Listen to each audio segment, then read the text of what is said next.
Alhamdulillahirabbil alamin wa bihi nasta'in wa la umuri dunya wa din wa ala alihi wa sahbihi wa barik wa sallim ajma'in. Allahumma shalli ala sayyidina Muhammad wa ala ali sayyidina Muhammad. Alhamdulillah, segala puji syukur kepada Allah pada kesempatan yang berbahagia ini. Allah masih berikan kekuatan kita bisa hadir di ruangan ini dalam rangka sosialisasi pengimbasan materi modul 1.4 penerapan budaya positif. Bapak Ibu sekalian yang dirahmati Allah, sebelum kita mulai acara pada kesempatan hari ini, kita buka dengan sama-sama melafazkan lafaz basmalah. Bismillahirrahmanirrahim.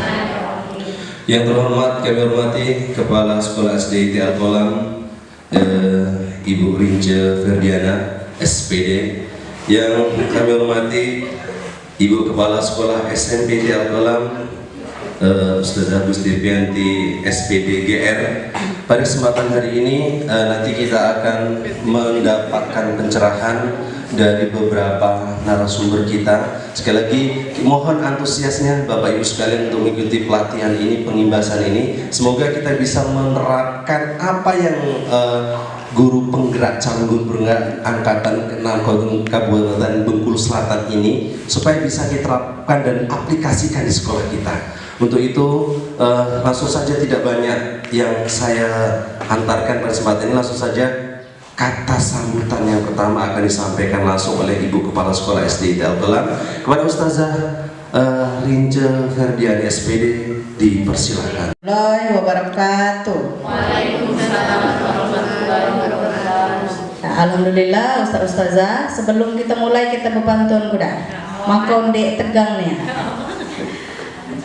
Lentik-lentik batang padi, lebih lentik batang ilala. Injek-injek kamu datang sini, lebih injek kami yang nyambut kamu datang. Siap ya?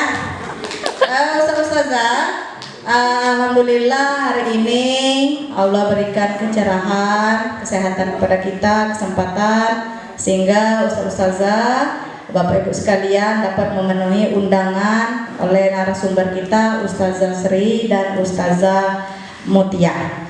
Salawat beriring salam akan kita sampaikan juga pada uswatun hasanah kita Nabi Muhammad sallallahu alaihi wasallam. Marilah kita bersalawat kepada beliau. Allahumma sholli ala Muhammad wa ala ali Muhammad. Karena berkat perjuangan beliaulah, berkat kegigihan beliaulah, insya Allah kita ada panduan ya, panduan contoh terbaik hingga menuju yaumil akhir nanti. Semoga kita termasuk ke dalam umat yang beruntung di akhir nanti. Amin, amin ya rabbal alamin. Ustazah, hari ini adalah hari yang sangat berkah. Forum ini adalah forum ilmu. Jadi hari ini alhamdulillah undangan kita memenuhi undangan oleh pemateri kita dalam rangka pengimbasan materinya ya, modul 1.4 penerapan budaya positif. Jadi budaya positif itu kita nanti akan mendengarkan pemaparan dari pemateri kita, insya Allah akan kita terapkan di sekolah kita. Jika itu sudah diterapkan di sekolah kita, maka akan kita lengkapi dengan dokumentasi dan pemberkasan yang lainnya, sehingga kegiatan positif yang mereka berikan, mereka paparkan dapat tercover jelas di sekolah kita. Karena kita tahu bersama bahwa sekolah kita Islam terpadu pada dasarnya. Hampir 99% telah menerapkan budaya positif, tapi mungkin dari segi dokumentasi dan dari segi pemberkasan dan yang lain-lain kita masih kurang. Maka untuk hari ini akan kita dengarkan, kita belajar bersama dengan pemateri kita. Insya Allah hari ini adalah hari yang sangat kita nantikan dan akan membawa perubahan untuk sekolah kita ke depannya. Kita tahu bersama Ustazah, untuk guru penggerak untuk angkatan ke-6 yang lulus ini Ustazah Sri dan Ustazah Mutia. Untuk angkatan 7 masih ada lagi. Saya berharap melalui mereka ini adalah poinnya ya, pionernya, sehingga sekolah kita bisa mengikuti perkembangan pendidikan di sekolah negeri lainnya. Karena kita tahu bersama kurikulum merdeka itu harus diterapkan pada tahun 2024. Itu semua sekolah sudah menerapkan kurikulum merdeka. Jadi nanti berawal dari guru penggerak, kita akan mulai bergerak untuk menuju kurikulum tersebut, kurikulum merdeka, yang akan nantinya seluruh gurunya insya Allah akan kita ikutkan ke dalam kepada guru penggerak. Ustaz-ustazah sekalian, hari ini berhubung ini kesempatan yang jarang, jadi saya berharap seluruh ustaz-ustazah antusias mengikuti acara pengimbasan ini. Yang tidak mengerti atau masih diragukan silakan ditanyakan, karena mereka berdua ini, Ustazah Sri dan Ustazah Mutia, siap memberikan ilmu yang mereka punya. Jadi kita tinggal bertanya saja, insya Allah mereka sudah siap untuk berbagai pertanyaan yang akan kita aturkan, ya, kita berikan. Jadi hari ini silakan kita belajar bersama-sama menggali, dan itu tujuannya adalah untuk perbaikan sekolah kita ke depannya. Mungkin itu saja dari saya. Assalamualaikum warahmatullahi wabarakatuh. Waalaikumsalam warahmatullahi wabarakatuh. Alhamdulillahirabbil alamin wa bihi nasta'in wa la umuri dunya waddin wa ala alihi washabihi wa barik wasallim ajma'in. Allahumma shalli ala sayyidina Muhammad wa ala ali sayyidina Muhammad. Alhamdulillah, segala puji syukur kepada Allah pada kesempatan yang berbahagia ini. Allah masih berikan kekuatan kita bisa hadir di ruangan ini dalam rangka sosialisasi pengimbasan materi modul 1.4 penerapan budaya positif. Bapak Ibu sekalian yang dirahmati Allah, sebelum kita mulai acara pada kesempatan hari ini, kita buka dengan sama-sama melafazkan nafas basmalah. Bismillahirrahmanirrahim. Yang terhormat kami hormati Kepala Sekolah SD Al-Qalam Ibu Rince Ferdiana SPD, yang kami hormati Ibu Kepala Sekolah SMP Al-Qalam Ustazah Gustivianti SPD GR. Pada kesempatan hari ini nanti kita akan mendapatkan pencerahan dari beberapa narasumber kita. Sekali lagi mohon antusiasnya Bapak Ibu sekalian untuk mengikuti pelatihan ini, pengimbasan ini. Semoga kita bisa menerapkan apa yang guru penggerak, calon guru penggerak angkatan 6 Kabupaten Bengkulu Selatan ini supaya bisa diterapkan dan aplikasikan di sekolah kita. Untuk itu langsung saja, tidak banyak yang saya antarkan pada kesempatan ini, langsung saja kata sambutan yang pertama akan disampaikan langsung oleh Ibu Kepala Sekolah SD Al-Qalam kepada Ustazah Rince Ferdiani SPD, dipersilakan. Apa materi kita tentang penerapan budaya positif di sekolah. Jadi sebelum masuk ke bahasan selanjutnya, saya akan mengingatkan kembali filosofi Bapak Pendidikan kita, Ki Hajar Dewantara. Dia mengatakan bahwa guru itu ibarat seorang petani.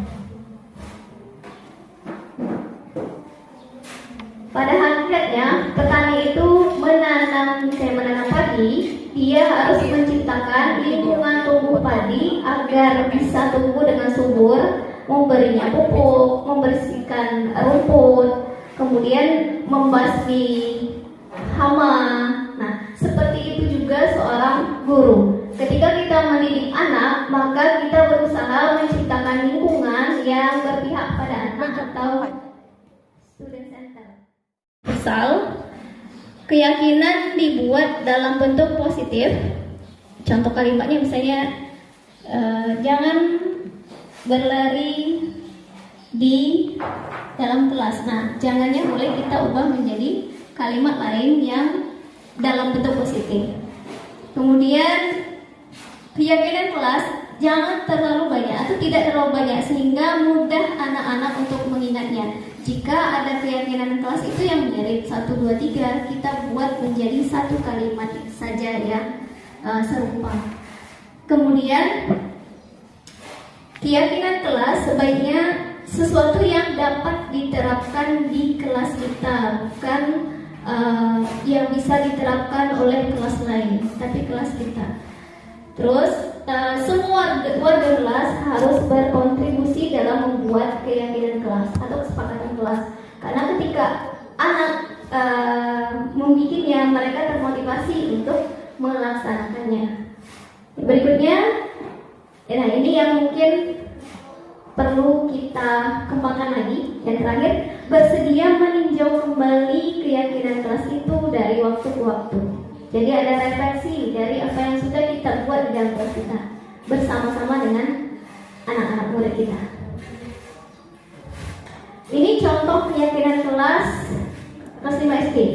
Ya, contohnya adalah selalu bersikap positif, senantiasa menjadi diri terbaik, percaya dan menghormati orang lain serta barang miliknya, berkomitmen terhadap setiap tugas, senantiasa membantu. Jadi kalimat-kalimatnya ini bersifat universal. Contoh dari keyakinan kelas SMP, nah dia ada 3 poin. Hormat.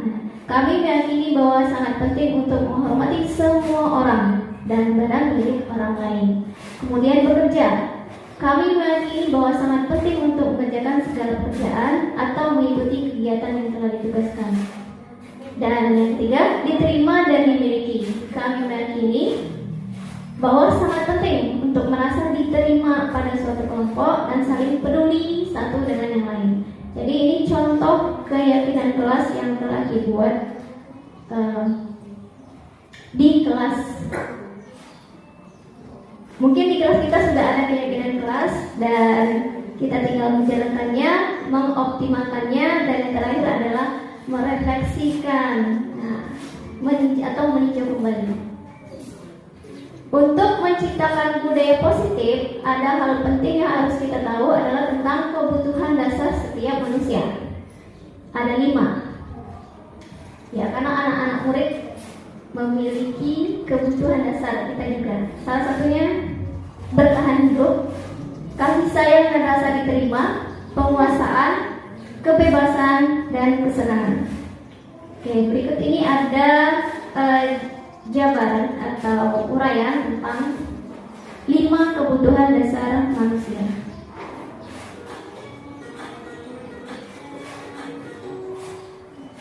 Salam dan bahagia Ibu dan Bapak Guru hebat. Untuk membangun budaya sekolah yang positif dengan lingkungan yang aman dan mendukung murid untuk menjadi pribadi yang berdaya, seimbang, dan bahagia, salah satu upaya yang dapat dilakukan oleh guru adalah memahami kebutuhan dasar yang mendasari perilaku murid.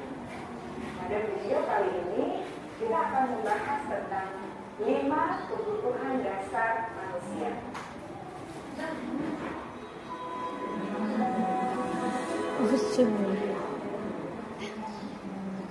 Di Hajar Dewantara, dalam salah satu kebutuhannya menyatakan, kita ambil contoh perbandingannya dengan hidup di lingkungan seorang petani. Dalam hakikatnya sama kewajibannya dengan seorang petani yang menanam padi. Hanya dapat mengumpul kebutuhan padi. Dia dapat memperbaiki kondisi tanah, melihara tanaman padi, beri pupuk dan air, kasih ulat-ulat atau jamur-jamur yang mengganggu di tanaman padi, dan lain sebagainya. Ketika guru memahami kebutuhan apa yang mendasari perilaku murid, guru berusaha membangun dan mendukung murid dan memenuhi kebutuhannya secara positif. Pada hakikatnya, guru tersebut ibarat seorang petani sedang berusaha memahami kebutuhan masing-masing dalam dirinya. Nah, kalau misalnya salah satu saja kebutuhan dia tidak terpenuhi, misalnya lapar ya, kebutuhan akan makanan. Ketika dia di sekolah, bisa jadi dia mengambil makanan temannya. Nah, itu bisa menciptakan konflik yang tidak baik di dalam kelas. Jadi kita sebagai guru harus mengetahui apa sih kebutuhan dasar anak yang tidak mereka dapatkan, sehingga kita bisa mencari solusi dari kebutuhan anak tersebut. Berikutnya adalah segitiga restitusi. Ya, tadi sudah kita bahas sedikit tentang restitusi. Segitiga restitusi ini adalah menciptakan kondisi bagi murid untuk memperbaiki kesalahannya. Misalnya tadi dia terlambat datang sekolah. memperbaiki kesalahannya sehingga karakter mereka itu menjadi lebih kuat, bukan malah menjadi lebih down, rendah diri dan lain-lain. Nah, jadi seperti manajer ya, jadi kita harus membuat mereka, anak murid kita yang melakukan kesalahan ya, atau melanggar peraturan, itu mereka malah lebih kuat pemahamannya, memiliki motivasi dalam diri untuk memperbaiki kesalahannya, sehingga pendidikan kita itu berkelanjutan, tidak instan ya, seperti penghukum. Kalau penghukum kan instan jadinya, mereka patuh dengan instan, tapi besoknya mereka bisa melanggar lagi. Tapi ketika kita menerapkan segitiga langkah-langkah, segitiga restitusi, kita bisa menumbuhkan anak memiliki motivasi dalam dirinya. Walaupun untuk membangun karakter baik anak ini tidak bisa dalam sehari dua hari, tapi selama anak itu bersama kita. Nah, apa saja langkah segitiga restitusi? Ini sebagai manajer. Pertama itu adalah menstabilkan identitas. Kalau kita ingin ia menjadi reflektif atau mengetahui apa kesalahan dalam dirinya, maka kita harus meyakinkan si anak dengan cara mengatakan kalimat-kalimat seperti ini. Berbuat salah itu ya, tapi ibu ingin kita mencari solusi dari permasalahan ini. Nah, itu adalah langkah-langkah restitusi yang dalam poin menstabilkan identitas anak. Jadi ketika mereka merasa berbuat salah, mereka tidak merasa rendah diri. Berikutnya adalah langkah kedua adalah validasi tindakan yang salah. Ya, ini kalimat-kalimat di bawah ini bisa mewakili untuk langkah memvalidasi tindakan yang salah tanpa menghakimi. Kalimat contohnya, ya ini mungkin seperti menyindir anaknya. Padahal kamu bisa loh melakukan yang lebih buruk dari dia, gitu. Kemudian kita juga bisa mengatakan kamu pasti punya alasan mengapa kamu melakukan ini. Ya. Kita membuka pikiran anak kalau mereka melakukan tindakan yang salah tanpa menghakimi perbuatan mereka. Kemudian kita bisa mengatakan kamu patut bangga pada dirimu sendiri karena kamu telah melindungi sesuatu yang penting buatmu. Misalnya ini ada anak yang tersinggung dengan kalimat temannya yang kasar, kemudian mereka berkelahi. Nah, itu kita bisa validasi tindakan mereka dengan kata-kata seperti ini. Ya, kamu patut bangga pada dirimu sendiri karena kamu telah melindungi ya, kebutuhan dasar. Ya. Kebutuhan dasar dia untuk bertahan hidup. Ya, kita apresiasi tindakan, tapi ya tindakannya terhadap temannya itu belum benar. Nah, ini caranya. Langkah kedua, memvalidasi tindakannya yang salah. Berikutnya, langkah ketiga adalah menanyakan keyakinan atau kesepakatan yang pernah kita buat di kelas. Contohnya, di keluarga juga bisa restitusi ini. Kalau di kelas itu bisa kita katakan apa bayangan kamu tentang kelas yang ideal. Misalnya ya, ketika anak itu ribut selalu di dalam kelas, kita tanyakan apa bayangan kamu tentang kelas yang ideal. Nah, itu adalah menanyakan keyakinan mereka. Jadi 3 langkah ini untuk menimbulkan motivasi dari dalam diri anak agar mereka menjadi pribadi dengan karakter yang positif. Assalamualaikum warahmatullahi wabarakatuh. Setelah tadi mendapatkan pengimbasan materi tentang budaya positif dari narasumber guru penggerak, kami menjadi mendapatkan input-input yang positif. Kami mendapatkan ilmu-ilmu baru, ilmu-ilmu yang bermanfaat, menjadi terbuka wawasan kami. Mudah-mudahan kedepannya kami bisa mengaplikasikan dalam menjalankan tugas dan profesi di sekolah dari materi yang sudah disampaikan tadi. Terima kasih kepada guru penggerak